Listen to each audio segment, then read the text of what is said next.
Lección 58, la divina providencia, parte 7. Esta es nuestra séptima lección en cuanto a la doctrina de la providencia. Y es la parte 2 del problema del pecado. Y hoy vamos a profundizar qué es el mal. En la parte 1 del problema del pecado, recordarán ustedes, hermanos, que lo único que hicimos fue profundizar sobre el tema de causas, la causa primaria y causa secundaria. El día de hoy vamos a ver qué es el mal, qué es el mal, porque estamos hablando del problema del mal. Pero ¿qué es el mal? Bueno, en primer lugar, establezcamos que hay tal cosa como mal. Hay tal cosa como mal. Y en la teología debemos distinguir entre dos tipos de mal. Dos tipos de males. ¿Están relacionados? No obstante, son distinguibles. Están relacionados por la caída original, no obstante se pueden distinguir. Hay tal cosa como mal natural y mal moral.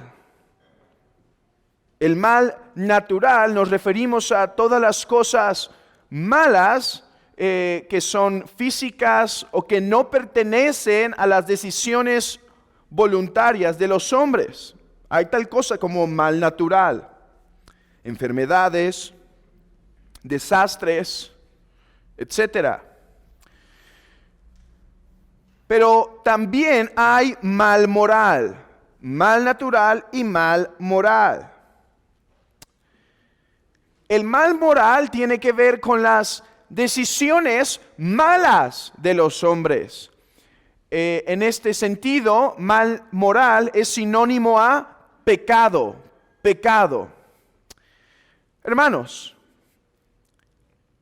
el punto que estamos tratando es que el Dios que hemos conocido por estas 57 lecciones, hasta el día de hoy 58, el punto es que el Dios que hemos conocido es un Dios soberano, es un Dios omnipotente, es un Dios que no está atado de manos, sino por el contrario, hace lo que quiere según su santo beneplácito. Y el punto es, ¿cómo entender la existencia de este Dios bueno, omnipotente, soberano, sabio, a la luz de la existencia del mal? Ese es el problema que estamos tratando.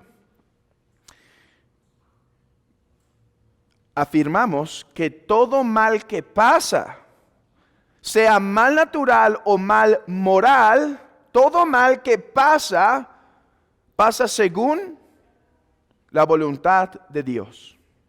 Veamos algunos versículos para poder testificar esto.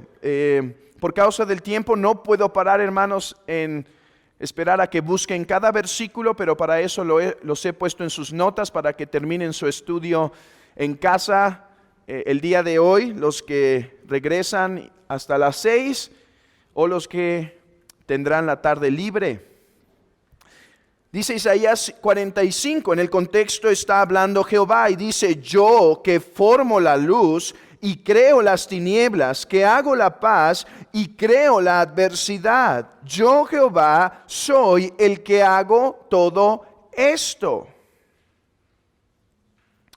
Yo Jehová soy el que hago todo esto. Yo soy el que creo esta adversidad. Isaías 31:2. Pero él también es sabio y traerá el mal y no reinará sus palabras. Se levantará pues contra la casa de los malignos, contra el auxilio de los que hacen iniquidad. Vendrá pues sobre ti mal, cuyo nacimiento no sabrás. caerá sobre ti quebrantamiento, el cual no podrás remediar, y destrucción que no sepas vendrá de repente sobre ti. Y en el contexto de Isaías 47 está diciendo, este mal repentino te va a venir porque yo lo traigo sobre ti. Así me ha mostrado Jehová el Señor, dice Amós 7:1. He aquí, él criaba langostas cuando comenzaba a crecer el heno tardío, y he aquí era el heno tardío después de las siegas, una profecía respecto a la destrucción que iba a traer esta plaga. Y dice Jehová, yo soy el que traerá esta plaga. Salmo 104, él mira la tierra y ella tiembla, toca los montes y humean. Y en el libro de Apocalipsis, hermanos, es claro que toda la destrucción que viene sobre el mundo es la obra de Dios. No cae un pájaro a tierra, sino es su santa voluntad. ¿Y qué tal de los males naturales que vienen sobre Egipto? Las plagas, la enfermedad de los hombres, la lepra de los hombres, todo es el acto de Dios o la voluntad de Dios. No sé para cuántos esto es un tema complicado, pero si es complicado esto, y lo es, ¿cuánto más es complicado cuando hablamos no solo de los males naturales? Podemos decir, es claro para mí, la tormenta vino porque Dios lo mandó, pero ¿qué en cuanto a las decisiones pecaminosas de los hombres? ¿Qué en cuanto a las acciones pecaminosas de los seres humanos o ángeles? ¿Qué en cuanto a esas decisiones? ¿Es Dios? ¿Es la voluntad de Dios esas acciones? ¿Podemos decir que Dios concurre en una forma con esas decisiones? ¿Podemos decir que Dios es la causa primera de toda decisión, de toda acción pecaminosa de los hombres? ¿Qué opinan?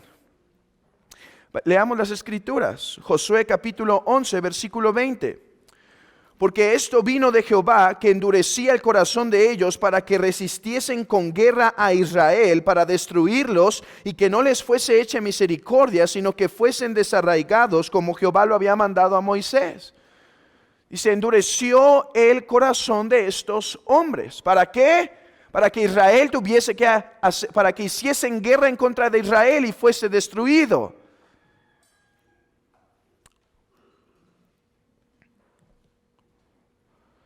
Juan 12:20. Cegó los ojos de ellos y endureció su corazón para que no vean con los ojos y entiendan con el corazón y se conviertan y yo los sane. Y se cegó, no les permitió el ver. Romanos 9:18. De manera que de quien quiere tiene misericordia y al que quiere endurecer, endurece.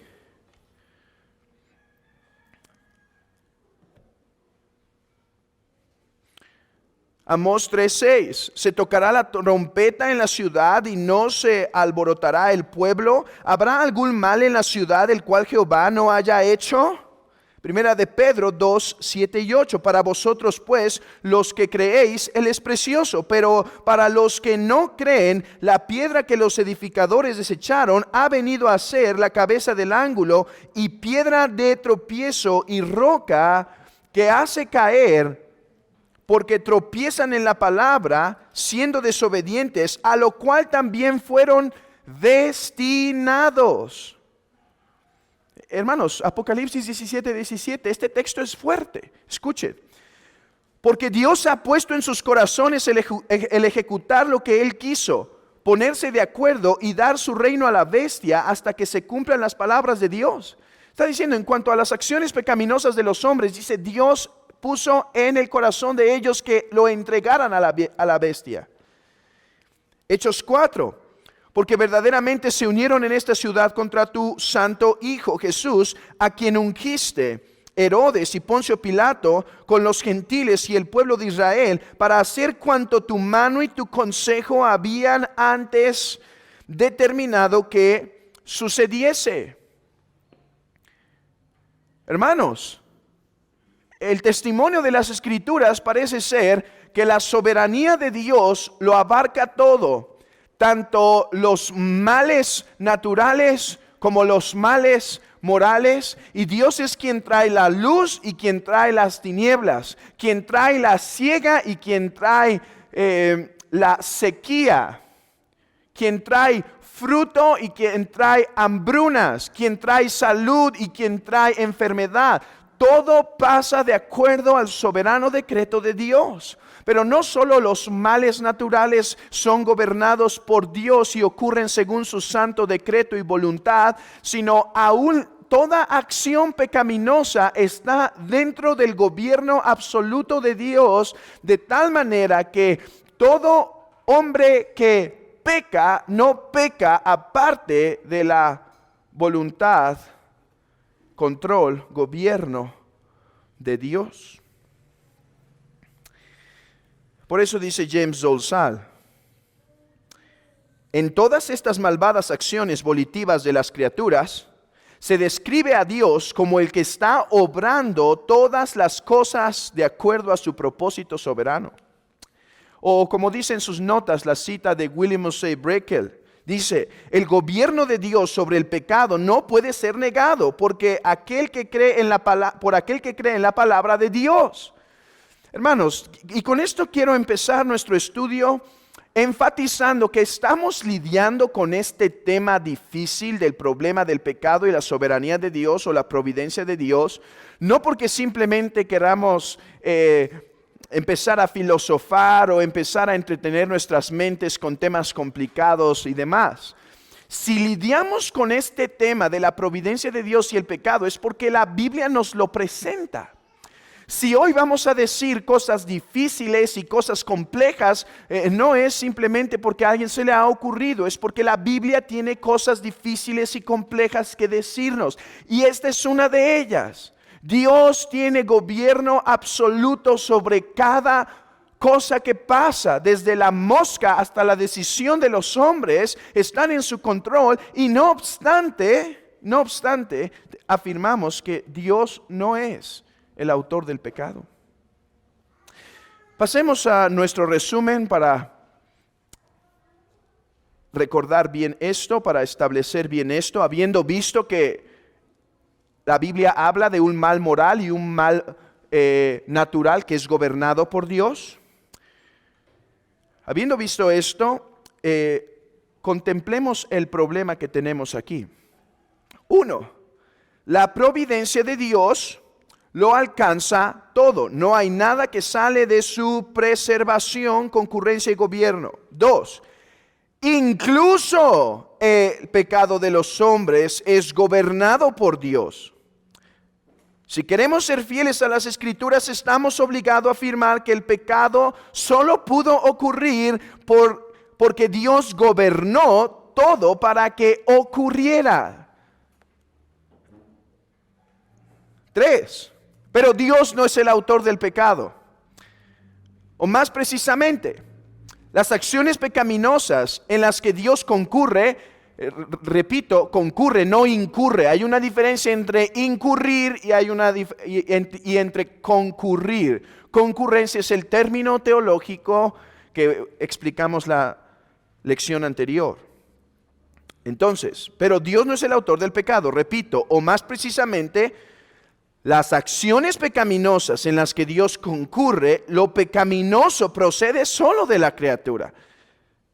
Hermanos, quiero que vean que esto es claro en la Biblia.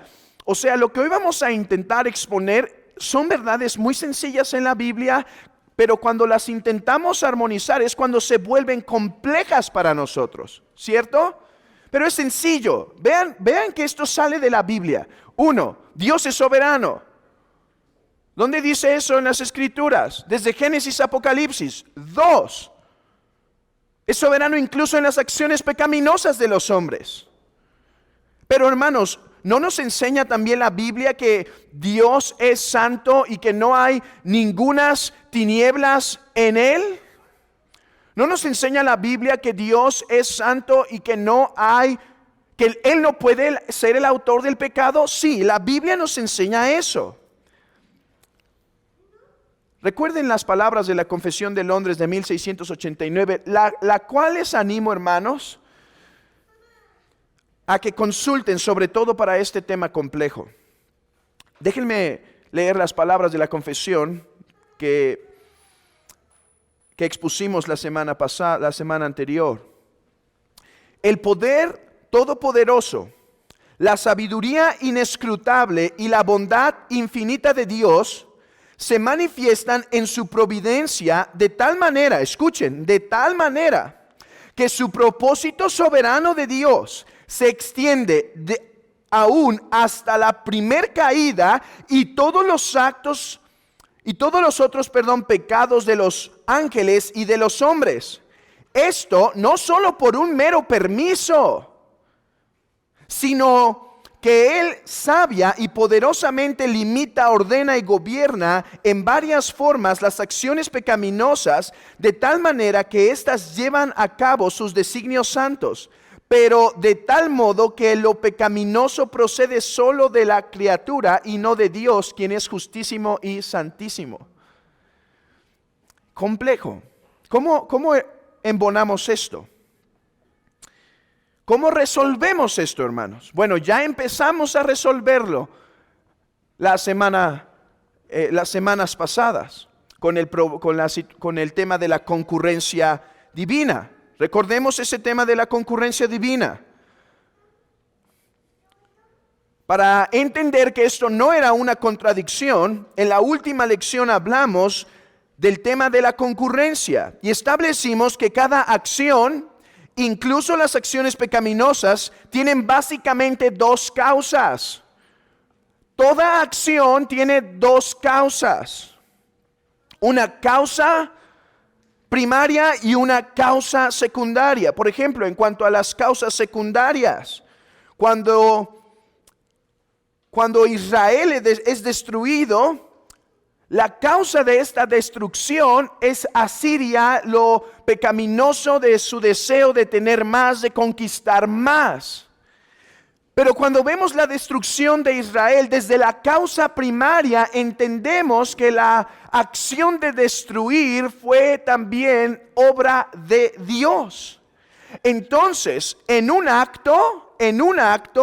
evento, dos causas concurren, dos causas están unidas, pero la responsabilidad de cada una respecto al producto es distinto.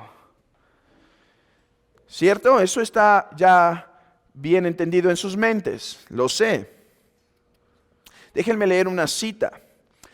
La causa primera y la causa secundaria permanecen distintas. La primera no destruye a la segunda. Por el contrario, le confiere realidad, o sea, solo porque hay una causa primera es que puede haber una causa secundaria. La segunda existe solamente como resultado de la primera, o sea, no hubiese habido destrucción de Israel si Dios no hubiese movido a Asiria.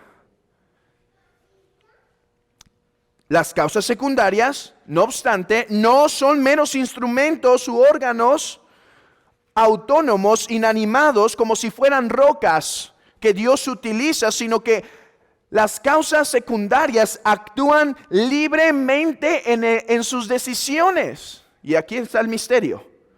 Hermanos,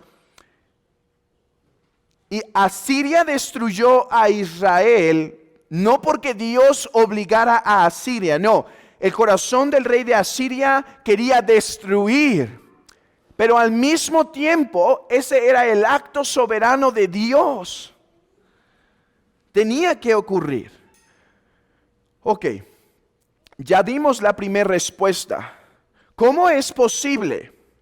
¿Cómo es posible que exista el pecado en un mundo donde Dios gobierna? La respuesta es porque en cada acción hay dos causas, una causa primaria y una causa secundaria. Vamos a avanzar en nuestra respuesta.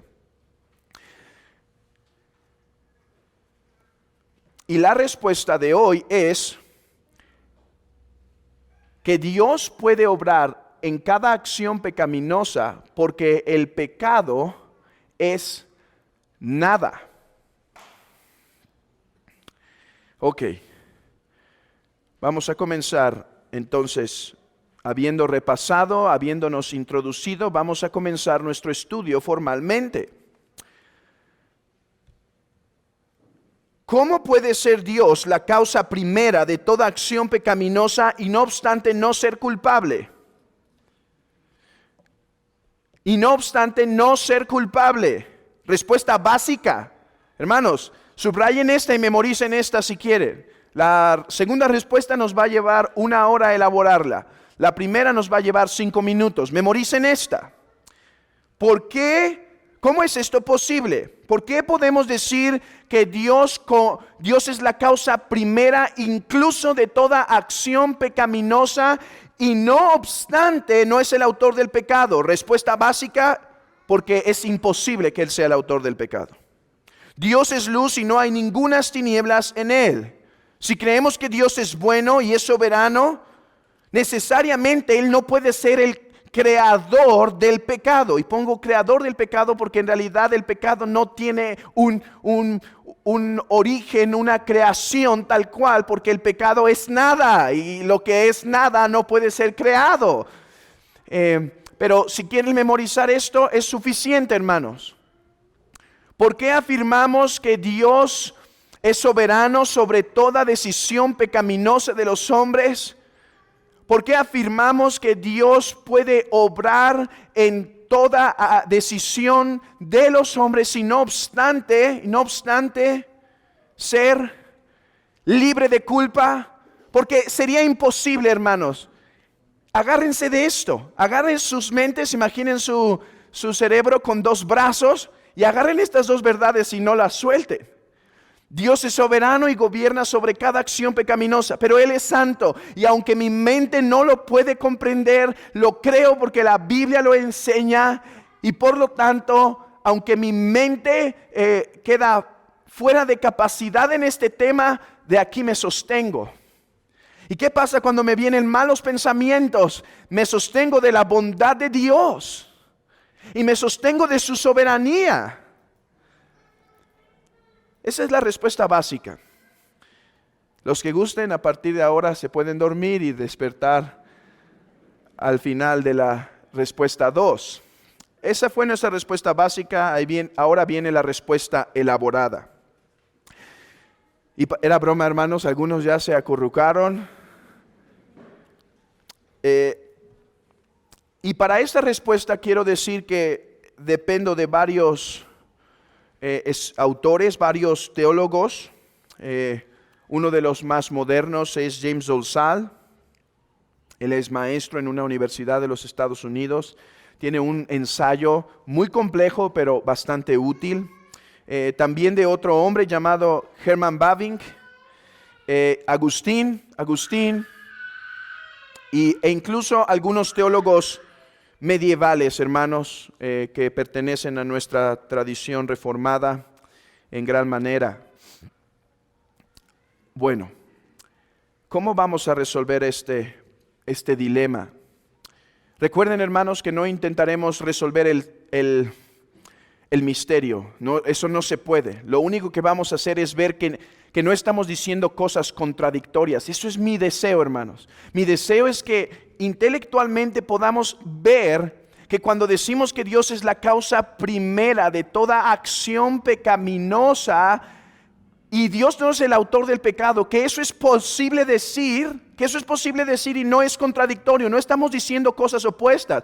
Hermanos, lo que quiero decir es que no nos estamos engañando, ¿sí? No es como si estamos diciendo, bueno, si Dios es bueno, está el pecado, pero voy a cerrar los ojos y voy a decir, no, Él no es el autor del pecado, Él no es el autor del pecado.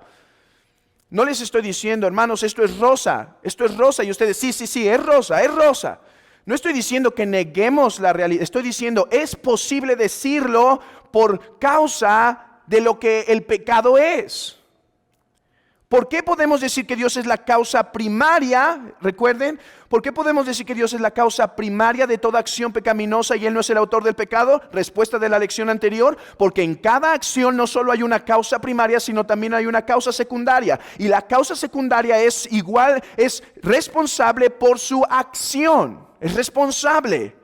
Hoy vamos a ver que en cada acción pecaminosa, la fuerza, la virtud y el vigor proviene de Dios, pero en lo malo solo de la criatura. Bueno, comencemos. Esta es nuestra base, que Dios obra providencialmente en todos los actos de la voluntad de la criatura y sin embargo no es el autor de la maldad que se halla tan a menudo en las voluntades de los ángeles caídos. ¿Cómo es esto posible? Hermanos, los hermanos de José lo vendieron. ¿Ellos lo quisieron vender? ¿Qué opinan? Sí. ¿Lo vendieron? ¿Ellos o alguien los movió? ¿O fueron ellos quienes lo vendieron? Ellos. ¿Son responsables? Vean esto. La responsabilidad solo es posible si ellos lo hicieron. ¿Pueden ver? Si ellos no lo hicieron, ellos no son responsables.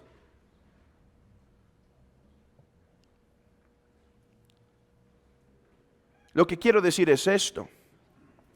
No estaban yendo en contra de su voluntad cuando lo hacían. Estaban haciendo lo que les placía. Ahora, Dios quiso que esto pasara, la venta de los hermanos de José por sus hermanos. Sí. ¿Hubiera pasado si Dios no hubiese querido? No, no hubiera pasado. Si Él no hubiera querido, no hubiera pasado. Hermanos, ¿qué es el mal? ¿Cómo es que la acción de vender a José es la acción de los hombres, pero que no hubiera pasado si Dios no los hubiese movido? ¿Cómo esta acción puede ser tanto de Dios como de los hombres y el pecado solo venir de los hombres? ¿Cómo es posible? La respuesta es debido a la naturaleza del mal. ¿Qué es el mal? Respuesta: el mal es nada. El mal es nada. Y yo sé que esta sencilla respuesta parece contradictoria porque estamos diciendo es nada. Y lo que nada es, no es. Pero no es contradicción. Cuando digo el mal es, cuando digo, hermanos, el mal es, estoy afirmando su existencia. No estoy diciendo que el mal no existe, el mal sí existe. El mal existe, tanto mal natural como mal moral existen. El mal es. Pero cuando digo que el mal es nada, estoy hablando sobre la naturaleza esencial del mal. La naturaleza esencial del mal. El mal no es una sustancia. El mal no es algo material. El mal no es algo espiritual por ahí flotando. El mal existe, pero es nada. ¿Por qué afirmamos esto? Porque si el mal fuera algo, tendría que ser creación de Dios. Porque cualquier algo deriva su existencia del acto divino. O de otra manera, diríamos que todo lo que existe, todo lo que es, todo lo que tiene existencia proviene de Dios, pero el mal es nada. Déjenme citar a Herman Bavinck aquí, para que nos ayude en este tema complicado. Si el pecado fuera una sustancia, existiría una entidad que no fue creada por Dios o que no fue causada por Dios. Por consiguiente, el pecado no debe ser entendido, o el mal no debe ser entendido ni descrito como una cosa existente, ni como un ser en las cosas que existen, sino más bien como un defecto. Y ahorita vamos a entender esto con más claridad. Una carencia, ¿ven? ¿Cómo se describe el pecado? Una carencia. ¿Qué es el mal? Una falta de algo. El mal es nada. El mal es deformidad. El mal es falta de bondad o de bien. O como una debilidad o desequilibrio, así como la ceguera es una carencia de la vista.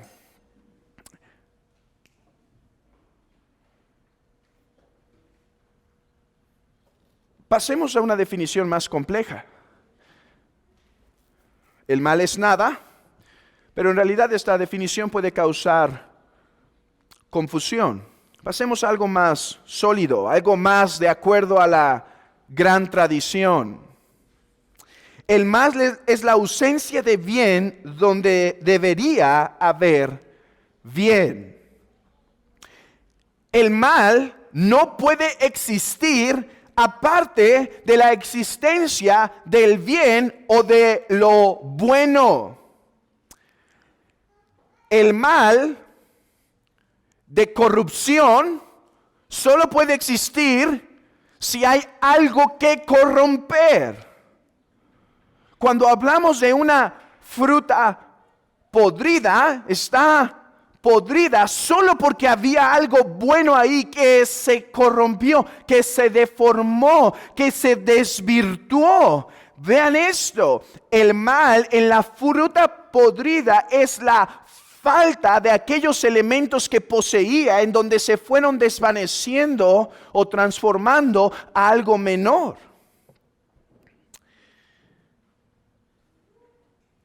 Así que el mal es la falta de bien en donde debería ser. No puede existir el mal aparte de la existencia del bien. No obstante, nosotros decimos que el mal tuvo un principio. Esto es importante. No somos dualistas, no somos maniqueístas como una vez lo fue Agustín y hoy las ideas orientales proponen. No creemos en el mal y el bien existiendo. Creemos que el mal existe donde hay bien, pero ahora vean el cuidado que vamos a tener. Pero solo existe el mal, o solo el mal es una posibilidad en donde existe un bien perfectible. Perfectible. Dios es bueno. Dios es bueno, Él es la fuente de todo bien, pero Dios nunca vivió amenazado en un dualismo del mal. El mal comienza su posibilidad cuando existe algo bueno, pero que es algo bueno que puede ser perfeccionado, o sea que no es tan bueno, sino que puede llegar a ser mejor. Por ejemplo, un vaso caro, de vidrio caro y con muchos adornos, es bueno. Pero la existencia de este vaso bueno lo hace posible de que se rompa. Ok, el mal solo es una posibilidad a partir de que Dios crea algo que es bueno, pero que no es bueno de forma perfecta. Solo Dios es el bien perfecto. Leamos la cita de Bavinck. Según la Escritura, la caída es esencialmente diferente a la creación misma. O sea, el mal no estaba en la creación. El mal es una posibilidad a partir de la creación, pero no estaba dentro de la creación. Porque el mal es nada. El pecado es un fenómeno cuya posibilidad realmente existía en la creación de seres finitos. Pueden ver, el pecado o el mal es un fenómeno cuya posibilidad realmente existía en la creación de seres finitos, mutables, pero cuya realidad solo podía suceder por la voluntad de la criatura. Hermanos, no hubiese podido haber mal si Dios no hubiese creado. El mal es solo una posibilidad a la luz de que hay algo bueno, pero que es mutable, que es perfectible, que puede llegar a ser más perfecto, que no es tan perfecto como su naturaleza puede ser. Es un poder que no pertenece al ser esencial de la creación. Un poder que no existía originalmente, sino que vino por medio de la desobediencia y transgresión. Esto es, entró a la creación ilegítimamente y no pertenecía a ella. Está allí y su existencia no es un accidente. Tomando en cuenta que el consejo de Dios incluía el pecado y el designio, y Él asignó, un lugar hasta cierto punto, y en un sentido puede decirse que tenía que estar allí. O sea, cuando decimos que a partir de la creación, y aquí nos vamos a meter en problemas, pero lo vamos a resolver mejor la próxima semana. Pero déjenme poner el problema ya. Cuando digo que el mal existe, a partir de que existe creación, no es porque Dios no hubiese podido crear un mundo en donde el pecado no entre. Esto es lo que argumentan algunos, por ejemplo, como Alvin Plantinga, donde prácticamente la única posibilidad en un mundo con criaturas con libre voluntad era un mundo en donde el pecado pudiese entrar. Estoy en desacuerdo. Hermanos, el pecado entró o el mal entró no porque Dios no pudiese crear un mundo que fuese sin pecado. El pecado es una posibilidad en esta creación. Dios no es el autor, pero Dios quiso que esta creación tuviese la posibilidad de caer en mal. ¿Por qué? Eso será lo que resolveremos la próxima lección con las sencillas palabras: Felix culpa. Felix culpa. Ok. El mal es la ausencia de bien en donde debería haber bien. Sin bien no hay mal. El mal es una posibilidad a partir de la creación y no antes, porque la creación es aquel ente mutable junto con el hombre que puede disminuir de ser bueno a ser menos bueno, a ser menos bueno. Ese menos bueno es el mal. Hermanos, el mal no es una mente, esto es importante. Satanás sí es una mente maligna, sí existe esa mente maligna, pero el mal en realidad no es un poder que camina al lado de Dios. Hermanos, esto es algo bueno. Esto es algo bueno porque si el mal no es un poder que ha caminado eternamente con Dios, sino que es un defecto de la creación, el cual Dios quiso soberanamente que entrara ese defecto a su creación, entonces tenemos seguridad de que Dios triunfará sobre el mal. Si es un eterno dualismo, si es un eterno bien y mal, un yin yang, ¿sí? No tenemos esperanza.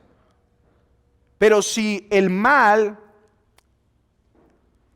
es nada, es la ausencia de bien, donde debe haber bien, Dios reina. ¿Saben que esto fue algo que desesperó a Agustín cuando pasó del maniqueísmo al platonismo y después al cristianismo? ¿Saben que esto fue algo que lo estresaba? Porque el maniqueísmo decía que el mal tiene tanta voluntad y poder que en ocasiones, en muchas, gobierna sobre el bien. Y esto le hacía desesperar porque él decía, ok, en mis luchas en contra del pecado, eso quiere decir que voy a caminar más en pérdida que en victoria. Y entonces se da cuenta que la respuesta del cristianismo no es esa. El mal no es una mente poderosa que camina juntamente con una mente del bien. No, el bien es Dios soberano, creador, omnipotente. El mal es la falta de bien donde debe haber bien. Dios gobierna sobre el mal. El mal es su instrumento. El mal es el bisturí en la mano del doctor. Imaginando así a Dios. El mal es la falta de bien donde debe haber bien. ¿Qué hace para intentar comprender esto? Vamos a dejar de hablar en conceptos abstractos y vamos a intentar bajarlo a un ejemplo que nos ayude a comprender más cómo es que Dios puede decretar mal sin Él ser el autor del mal. ¿Qué hace mala una acción? Históricamente, la respuesta dada a esta pregunta es que el mal del pecado no está en la acción material misma, sino en la forma de ella. Ahorita explico esto. El pecado no se puede reducir a los agentes y a las acciones. Los instrumentos y las acciones del pecado son en sí mismos buenos como criaturas y como acciones de Dios. Toda acción que es mala lo es porque los sujetos que la ejecutan, no lo es en sí mismo por los sujetos que la ejecutan, ni por las acciones en sí mismas, sino por la falta de bien que debe haber en aquel que lo ejecuta y no lo tiene. Pensemos en esto, hermanos, de forma general. El pecado, ¿qué es el pecado? El pecado es la falta de conformarnos a la ley de Dios. Leamos juntos el catecismo de Westminster sobre este punto. Dice, ¿qué es el pecado? El pecado es la falta de conformidad con la ley de Dios o la transgresión de ella, es la falta de bien.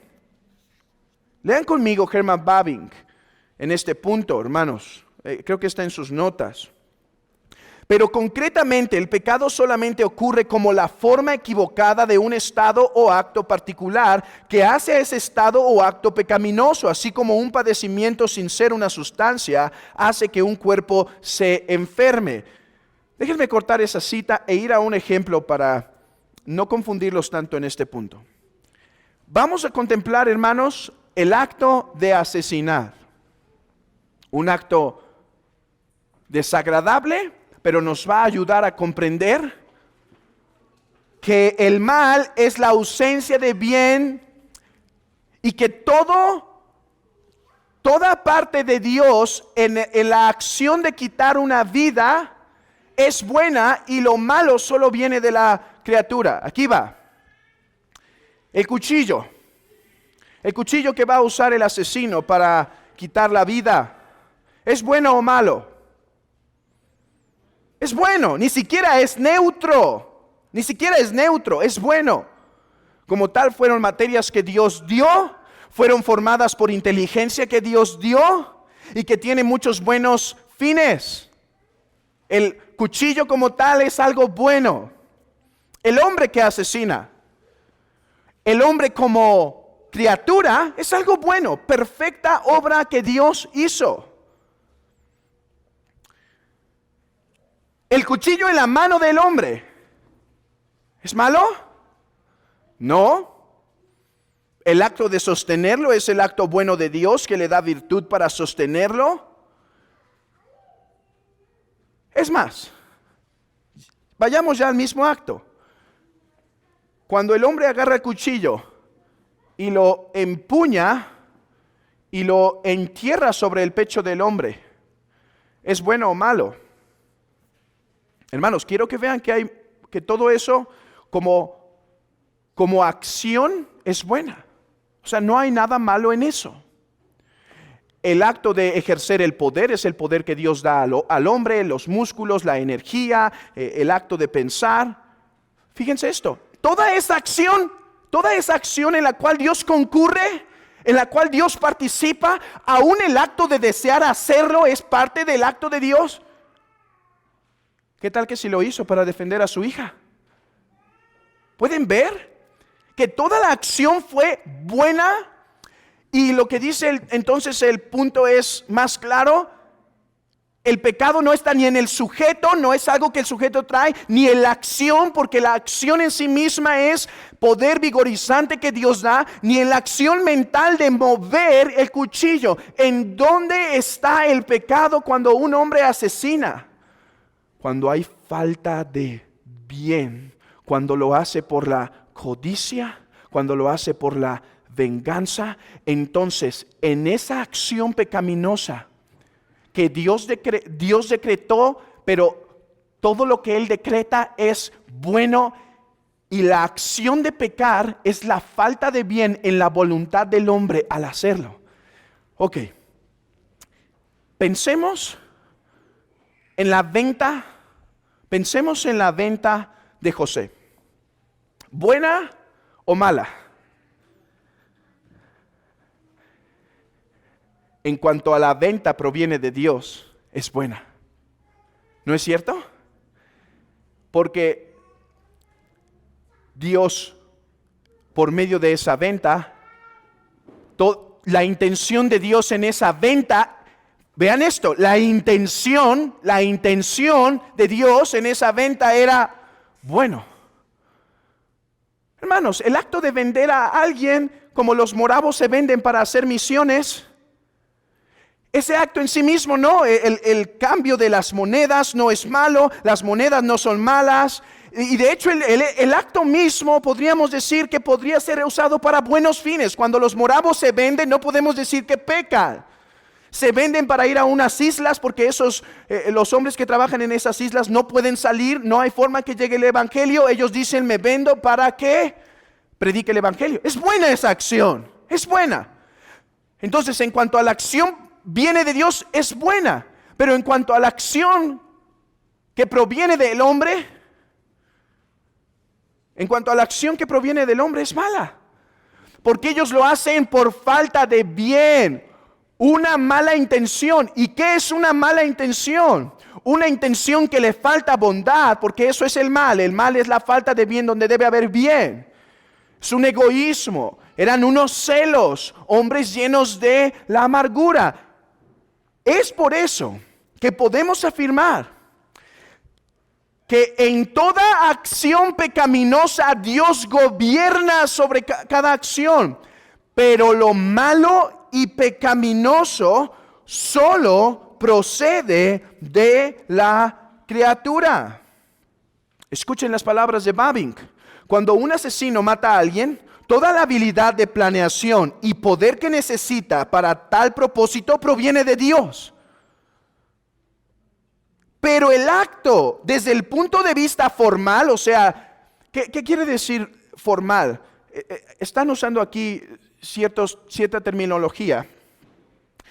E imaginen que uno tiene madera, esa es la causa material, la madera es la causa material. Pero con esa madera uno quiere construir, tiene un plan, una intención en la mente, algo que no se ve y quiere construir un púlpito. Entonces, la causa material es la madera. La causa formal, o sea, lo que le da forma a eso es el plan. Bueno,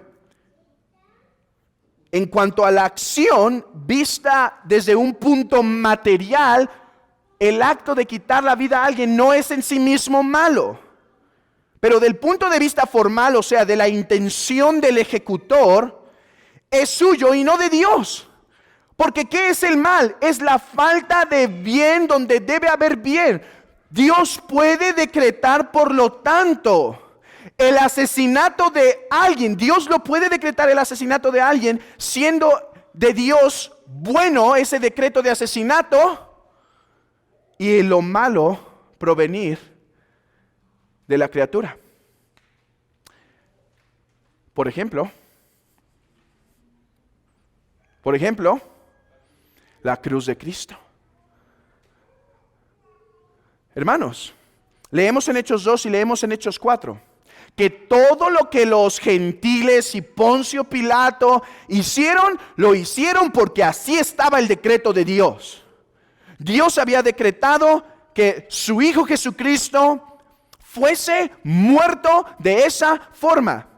Y en cuanto al decreto, es bueno, porque Dios por medio de ese decreto lograría la salvación de los hombres. Pueden ver la intención de Dios al quitar la vida a su Hijo era buena. Al castigar a su Hijo era buena. Al dejarlo que fuese muerto y atravesado era buena. Pero de la criatura, tal acto que Dios decreta y de Él solo proviene lo que es bueno de ese acto, en cuanto a la criatura, proviene el pecado. Porque al hacerlo, lo hacían con una mala intención. ¿Y qué es el mal? La falta de bien donde debe haber bien. Lo hacían por celos. Lo hacían por envidia. Yo sé que esto no resuelve el misterio en su totalidad. Y si con esto su mente dice, ahora entiendo, ya lo comprendí. No, realmente creo que no lo resuelve. Porque dije que no pienso resolver este misterio, es imposible. Pero al menos creo que nos ayuda a comprender algo que he intentado decir que ha sido mi propósito con estas 2 lecciones. Ver que no es contradictorio lo que decimos, hermanos. No nos estamos simplemente haciendo un engaño mental. Eso es lo que quería que vieran con esta lección. No nos estamos haciendo un simple engaño. Sí, Dios creó todo, Dios hizo todo, pero no es autor del pecado, aunque en realidad sí, pero yo pienso que no. Pues quiero que vean, hermanos, que a la luz de lo que es el pecado, a la luz de la naturaleza del pecado, podemos decir que toda acción pecaminosa, toda acción, no estoy diciendo todo acto pecaminoso en cuanto a la voluntad y el acto formal de hacer el pecado, eso no, eso proviene de la criatura, pero toda acción pecaminosa proviene de la voluntad de Dios, aunque lo pecaminoso de tal acción solo proviene de la criatura. Lo pecaminoso de esa acción proviene de la criatura, porque la criatura al hacer tal obra le falta el bien que debe desear y por lo tanto en ese momento es culpable de pecado.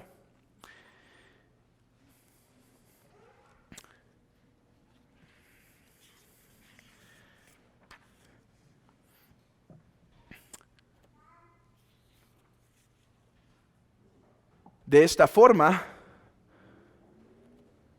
hermanos, espero que sea más claro por qué afirmamos esto. Ahora, vamos a avanzar un poco más el problema del pecado. Pero en última instancia, no es la falta de bien en la criatura cuando hace cierta acción culpable a Dios. Quiero que lo avancemos el problema, ¿sí? Ya parece que resolvimos algo, pero quiero que vean que no hemos resuelto mucho. Y veamos el problema. A ver, la acción es mala o es pecaminosa porque le falta bien. Pero si todo bien procede de Dios,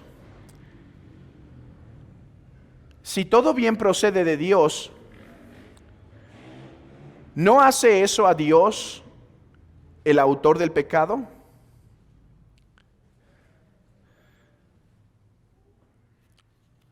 Seré breve en esto, es complicado y no quiero confundirlos mucho, pero creo que vale la pena que lo abordemos al menos brevemente.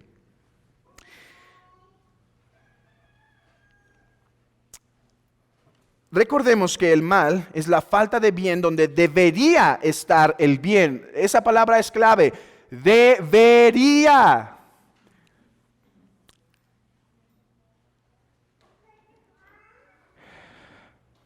Déjenme explicarlo así. Este ejemplo lo hizo James Dolezal y creo que es bueno. El vaso. Hermanos, ¿es la ceguera un mal? Sí, sí es un mal. ¿Es el vaso ciego? Sí, pues hasta hoy sí. Es por lo tanto un mal, o sea, el vaso está lleno de mal o posee la característica de mal o no es un vaso bueno porque no ve. No, porque el mal es la falta de bien donde debería haber bien. ¿Sí? O sea, los hombres que han fabricado esto fabrican buenos vasos aun cuando son ciegos. Porque no se supone que el vaso debe ver y el mal es la falta de bien donde debe haber bien. Ok, debe, esta es la palabra clave para resolver. Si en última instancia, hermanos, si en última instancia Adán pecó porque le faltó bien, hermanos, ¿por qué faltó? ¿Por qué pecó Adán? Porque deseaba ser como Dios. O sea, le faltó el bien del sometimiento, le faltó el bien de estar contento con lo que tenía. Le faltó el bien de descansar en la voluntad de Dios. Le faltó el bien de obedecer. Y cuando Adán pasó de ese estado de beatitud, de estar de ese bien, a desear esas cosas menores, a participar de eso, entonces Adán pecó. Cuando Adán pasó de ser bueno a guardar mal en su corazón, o sea, a desvirtuar el bien que en él había y por lo tanto viola y transgrede la ley de Dios. La pregunta es esta: ¿cómo hubiese podido Adán mantenerse en el estado de perfección si hubiese tenido, ¿qué? Bien. Si se hubiese mantenido en ese bien. Dios no se lo dio, hermanos. ¿Es por lo tanto Dios causante del mal de Adán? No, porque sería el causante si Dios debía dar el bien. Dios no puso mal. Dios no le puso mal a Adán. Dios simplemente no dio cierto bien. Y Dios, por lo tanto, hermanos, vean que estamos avanzando, aunque poco estamos avanzando en este misterio. Dios pudo decretar que Adán cayera en ese día en el jardín, porque fue el decreto de Dios. Y en ese acto, Dios no tiene sino, no hace nada, por así decirlo. No tiene que hacer nada, no tiene que imponerle semillas de pecado en el corazón de Adán, porque el pecado es ¿qué, hermanos? Es la falta de bien donde debe haber. Dios no puede poner falta de algo. Porque contemplemos ese concepto. La falta de algo ni siquiera es algo que se puede hacer o crear. La falta de algo es la deformación. Entonces Dios puede decretar eso. Dios puede decretar, ¿qué decretó Dios? Que Adán comiese de la manzana, fue el decreto de Dios. Pero lo malo, lo pecaminoso proviene de Adán. Dios no la quiso dar. Dios no le quiso dar ese bien, que se mantuviese en esa perfección. Hermanos, eso no es un dilema. O sea, yo no estoy intentando hacer aquí, esto tiene que quedar claro. Yo no estoy intentando decir aquí que el pecado entró aparte de la voluntad de Dios. No, yo estoy intentando simplemente explicar que podemos decir que el pecado entró según la voluntad de Dios y lo malo solo proviene de la criatura. No estoy excusando a Dios. No estoy intentando excusarlo. Podemos saber por qué Dios no le quiso dar ese bien a Adán, sino que pecara y entonces la maldición del pecado entrase al hombre y a la creación. No 100%, pero creo que en parte podemos dar una buena defensa de eso. Y por eso digo, usé las palabras latinas para empezarles a despertar el hambre por la próxima lección. La respuesta a por qué Dios no le quiso dar el bien, sino que decretó la caída de Adán y lo pecaminoso proviene de Adán y no de Dios. La razón por la cual Dios decretó eso es por Félix culpa. Concluyamos entonces afirmando esto.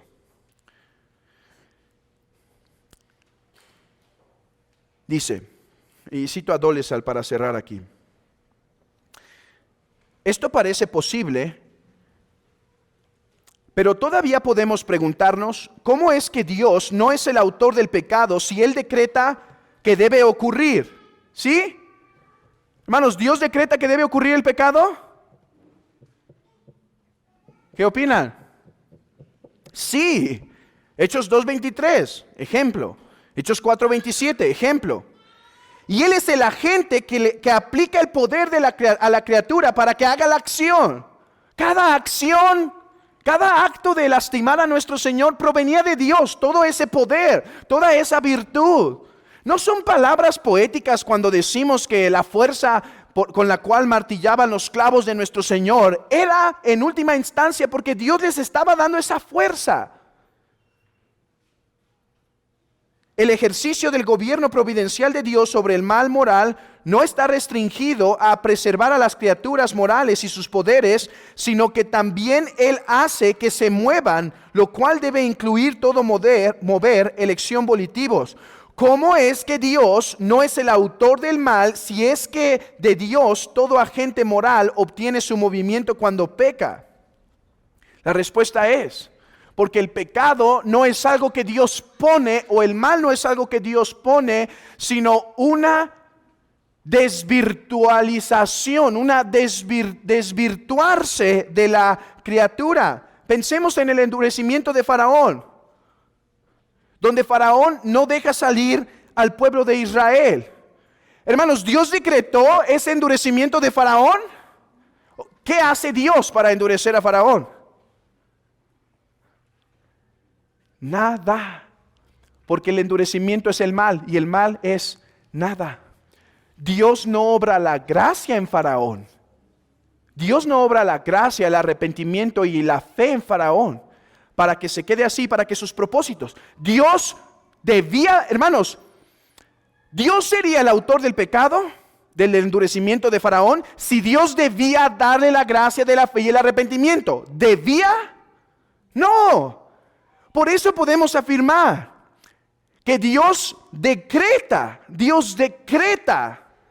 todo mal, que el mal consiste en la ausencia decreta toda acción pecaminosa, y toda acción pecaminosa es la falta de bien que Dios decreta no dar, el bien que Dios decreta no dar, pero Dios no es culpable del pecado, porque no debía. No tenía la obligación. El no dar algo no lo hace culpable. Repito, no estoy intentando aquí justificar y decir que el pecado entró sin la voluntad de Dios. No, solo estoy diciendo cómo podemos decir que entró por la voluntad de Dios y que Él no es el autor. Eso es lo único que estoy haciendo. Mi primera respuesta fue, no es el autor porque el mal es nada, es la falta de bien y Dios no puede dar falta de bien. La falta de bien es en la criatura. Pero si Dios no da el bien, ¿no lo hace el autor? No, porque solo sería el autor si debiera dar.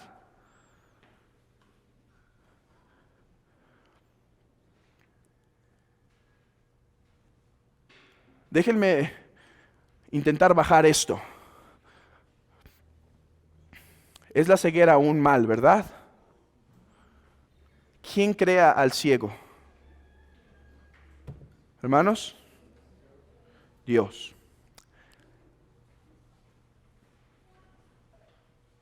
¿Es Dios creador de ese mal?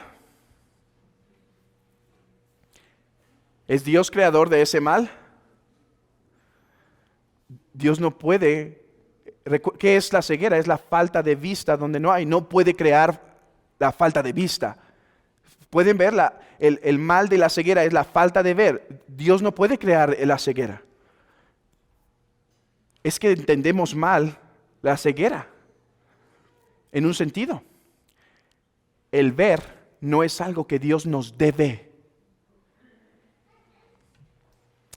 El ver es un don. No es algo que Él debe darnos, que es su obligación darnos como criaturas. Si no da la vista a algunos, Dios no ha hecho mal. Si Dios da la vista a la mayoría, Él es sumamente bondadoso. Sumamente bueno. ¿Es el arrepentimiento algo bueno? Sí. No lo da a muchos. ¿Dios es el autor del mal de esa falta de arrepentimiento? No, porque la falta de arrepentimiento no es algo, hermanos. Dios no puede ser el creador de eso. Pero si la da a algunos, no es porque deba, es porque quiere. Adán cayó. ¿Por qué? Porque dejó de buscar el bien mayor para buscar bienes menores. Si Dios hubiese querido, y es aquí donde la respuesta del libre albedrío no funciona, hermanos, porque vean, ellos dicen, no, es que en realidad Adán pecó porque Dios quería que todos tuviésemos libre albedrío, porque el libre albedrío es algo muy bueno y Dios quiere que lo disfrutemos. Ok, de acuerdo. Pregunta. ¿Cayó Adán por su libre albedrío? Dice, porque Dios no podía hacer nada, porque al ser una criatura con libre albedrío no podía restringirlo, o sea, ya iba a caer. Ok, si dices que sí, mi pregunta es, ¿tendremos libre albedrío en el cielo? A ver, ¿podremos caer del cielo de la gracia de estar en ese estado de gloria a caer? Y la mayoría de ellos responde, no. Entonces les contestamos, ¿y mi libre albedrío? Es algo bueno, y yo seguiré siendo todavía una criatura hecha a la imagen de Dios en el cielo, porque ellos dicen, no, Adán era una imagen de Dios y como tal tenía que tener un libre albedrío donde Dios no podía obrar de ninguna forma para cambiar las decisiones de él. Ok, entonces en el cielo, si en algún momento yo quiero caer, ¿podré? Contestan ellos, no, porque Dios te va a dar la gracia necesaria para que no quieras caer. ¿Y no se la podía dar a Adán? ¿Podía o no? Podía, sí. No se la dio. ¿Es por lo tanto culpable de la caída de Adán? No, porque no debía. No era su obligación.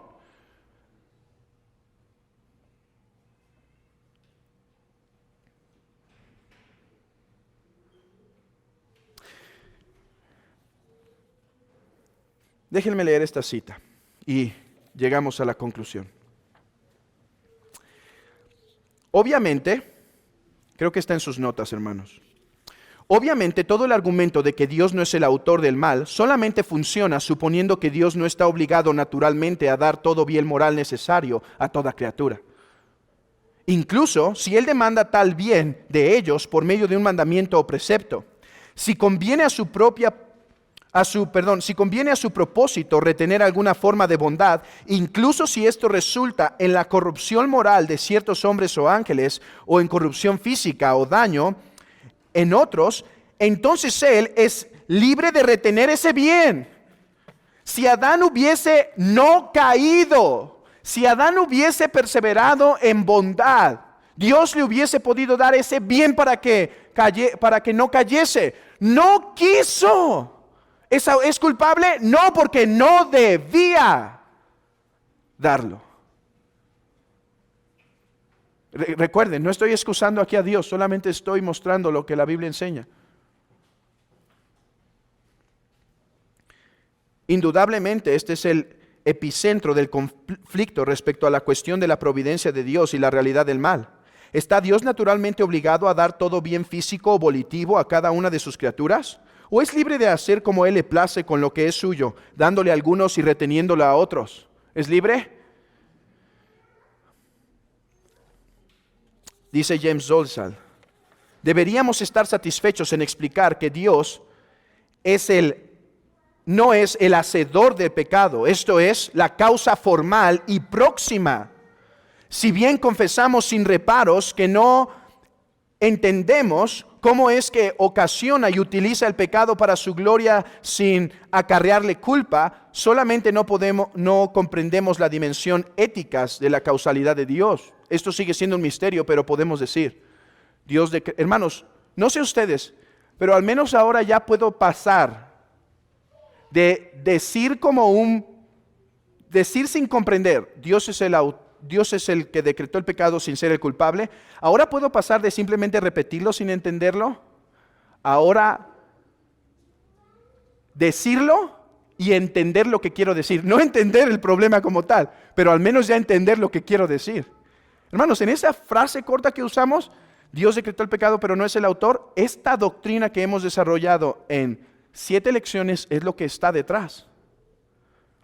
Ahora, no sé ustedes, pero al menos yo ahora puedo decirlo, y yo espero que ustedes también, entendiendo lo que quiero decir, comprendiendo lo que quiero decir. Conclusión.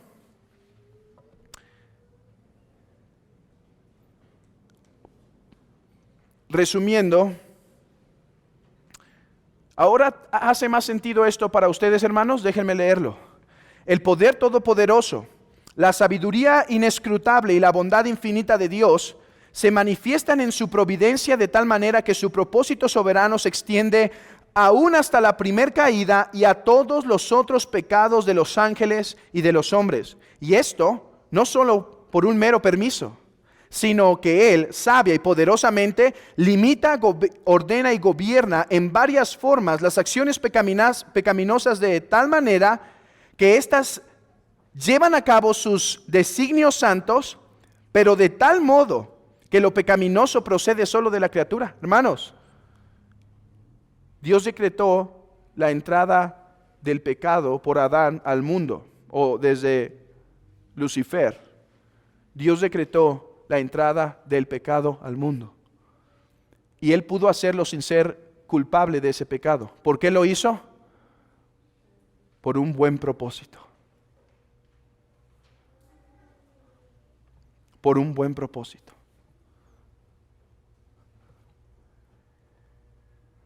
Por un buen fin. Este es el teísmo clásico. Hermanos, estuve leyendo un montón de artículos que intentan como darle vuelta a esto. No, el hombre necesariamente, si era la imagen de Dios, tenía que ser necesariamente libre y Dios no podía inferir de ninguna manera en la caída de Adán.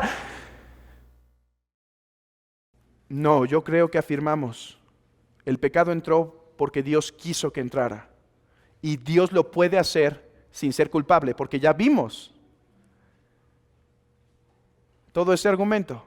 ¿Y por qué Dios? Ese es otro tema. El por qué, hasta aquí solo hemos resuelto el cómo. ¿Cómo es posible que Dios pueda decretar el pecado sin Él ser el autor del pecado? Es lo único que hemos resuelto. ¿Por qué? La razón de esta entrada es otro tema que trataremos la próxima lección. ¿Y qué nos llevamos de aplicación aparte de un cerebro caliente y algunos un poco de más sueño con el que llegaron? Bueno, 3 puntos prácticos. El simple ejercicio teológico que hemos hecho, hermanos, es práctico. El poder tener esto en nuestras mentes y haberlo desarrollado es algo práctico. 2, ahora podemos presentar una defensa más sólida, no para excusar a Dios, sino para poder explicar cómo es que pudo decretar el pecado sin ser culpable de ello. 3, si en Dios radica la gracia para hacer todo bien, ¿no deberíamos rogar más por su gracia?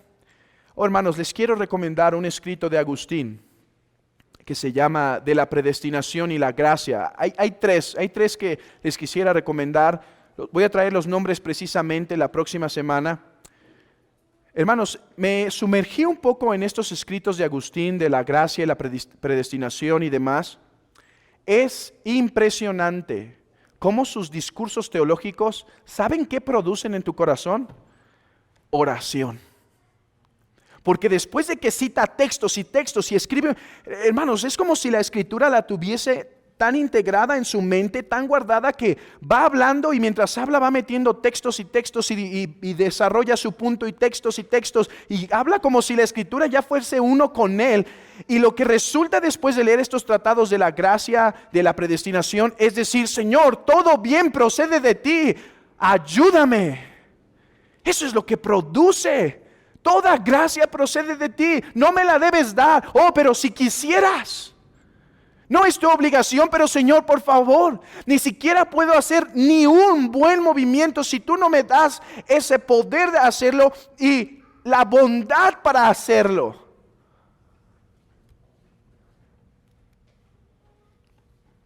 Y en tercer lugar, ¿qué es otro resultado práctico de esto? Hermanos, esto nos da una mejor imagen de quién es Dios. No tengo temor de predicar estos temas pensando en que vamos a pensar mal de Dios. No, yo espero que pienses mejor y más grande de quién es Dios. De lo grande y soberano que es. De su grande paciencia. De cómo soporta a los hombres y todo lo bueno que pasa en el mundo no es sino porque Él está dando gracia y gracia y gracia. Que Él no nos debe nada, que Él en verdad es el creador y cualquier cosa buena que pasa es por su gracia. Ahora el Evangelio puede saber mejor. Miren su buena voluntad, aún de decretar la muerte de su Hijo, para revelar su gracia y su misericordia y su perdón, y para criaturas hechas del polvo que tienen principio, puedan estar delante de un creador por toda la eternidad. Hermanos, esto es maravilloso. Grande es este pensamiento, sublime, que el creador que no necesita nada, creó el mundo, decretó la entrada del mal, del pecado y aún la muerte de su Hijo a fin de que polvo puedan gozar de su presencia delante de Él por eternidad de eternidades. Hermanos, que este ejercicio teológico que hemos hecho esta mañana genere ante nosotros adoración que calla. Lo he dicho muchas veces y no me canso de decirlo. Esa es la mejor adoración, hermanos. La adoración que calla. Adoración que al no comprender la grandeza de Dios, pero tener aunque sea una pequeña visión de su grandeza, uno calle en temor y terror y diga: ¡ay de mí, que soy pecador! Mas gracias sean dadas a Jesucristo, que nos ha dado el perdón. Amén.